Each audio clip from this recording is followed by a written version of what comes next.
Hey guys, you're watching Nerd Degree Burnz, and today I'm asking a pretty simple question.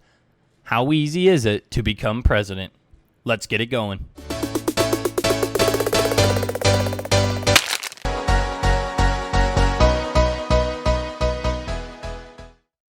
So you may be wondering, well, considering you've never been a president, I don't find you qualified to be talking about this topic.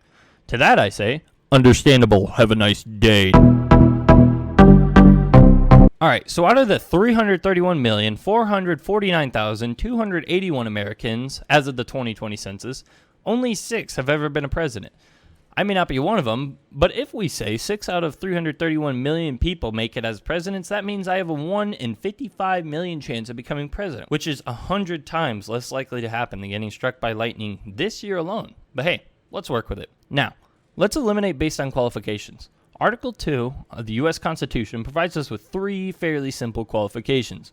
The first is that you must be a resident for 14 years, and I'm not going to lie, there's no websites or anything I could find to reduce our stats with this rule, but the second and third are nice and juicy, just like a steak on the bobby.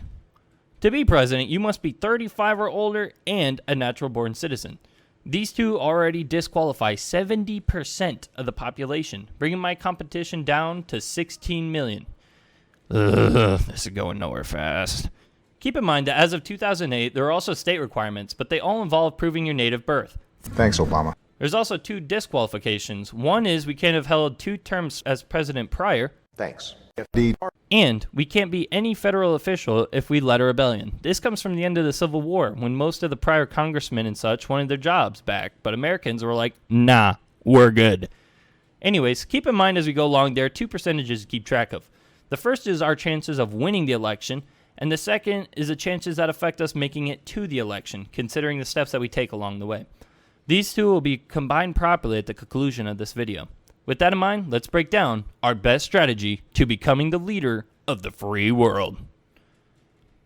Now, let's see here. I'm sure we could just literally Google how to become president, right?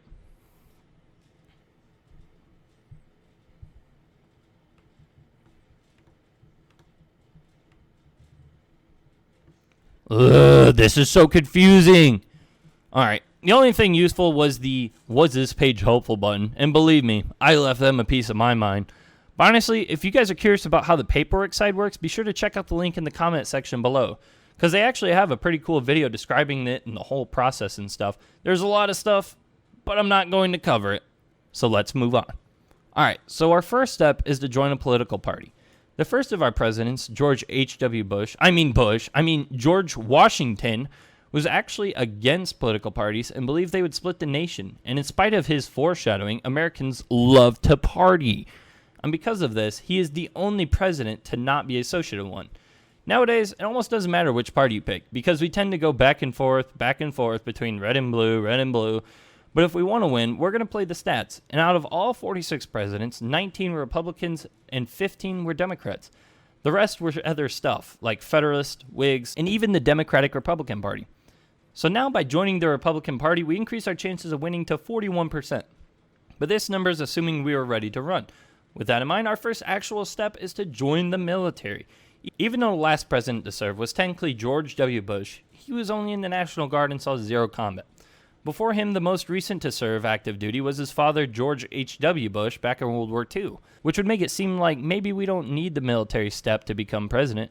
But if you consider that 30 presidents have been in prior service, our chances to win the election would then shift to 53%. Now, don't go celebrating just yet. Out of all applicants to the United States military, about 13.5% of them are dropped before completing boot camp, and 21% get out without a fully honorable discharge, making us receive a chance of 73% that we make it through military service.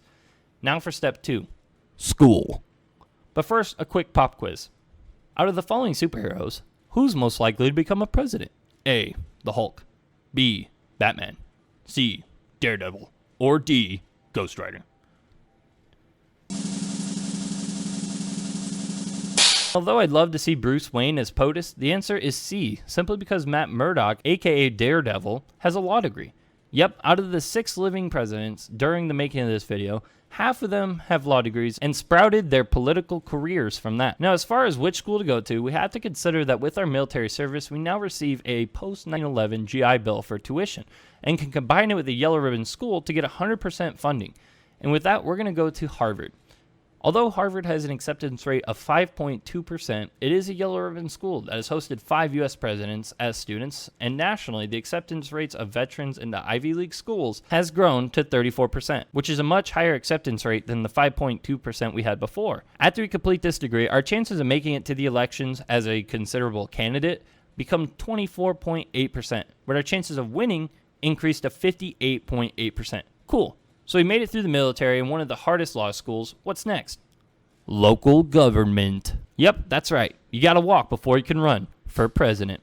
I swear, if you unsubscribe because of that pun, when I become president, I'm gonna... So in order to start our involvement, we would begin as a public defender or district attorney and then work our way up all the way to governor. Now to pick a state that will support our presidential goals. Virginia has hosted the most amount of presidents, 8 of them to be exact. However, this would not be beneficial since as of 1865, when Virginia was reassembled from the Civil War, they have had 17 Democratic governors and only 9 Republican. So our chances of winning that state are very low. So if we go to a second best state for presidency, we would then go to Ohio, which is 1 president behind Virginia at 7 presidents with a 5-to-2 ratio in our party's favor. So with this new data in mind, we have 70 cents out of a dollar chance to make it as Ohio governor. And being that 19 of all presidents come from being governors, we could go from being governors straight to president, or we could even go to Congress or maybe some other political route like that. But to make it into those options, our chances of winning the election stay virtually the same, but our chances of making it to the election slim very much.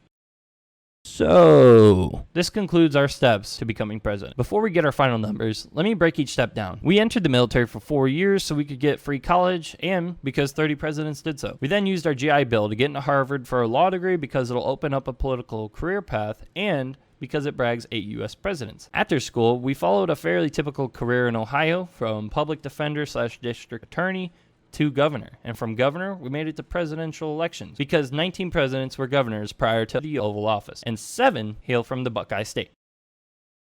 All caught up? Cool. So with all this hard work we did, we have a 0.62% chance that we will make it through all these hoops just for Americans to see our name as a valid candidate on the ballot. Let me make this clear. Not 62%, 0.62%. But if we were to somehow make it, we would boast an 83% chance of winning based on our history. Combining these numbers with the number of qualified candidates in the U.S., we have a 0.5% chance of becoming U.S. president. Now, I know this seems low, but at the beginning of our video, our chances stood even smaller at 0.0000061%. Let me explain. That is a 10,000 times better odds. And not to mention, if you followed these steps and waited no more time in between them, you would only be 32. And in 3 years, you would be ready to be commander-in-chief. Not to mention, there is no maximum age cap, so you could keep running and running every 4 years, just like a little red, white, and blue Energizer bunny. Well, thanks for watching the video, and if you stuck around this long, like, subscribe, and be sure to comment what you think about these odds. Be sure to keep the nerd flame burning, guys. Until next time, on Nerd Degree Burns.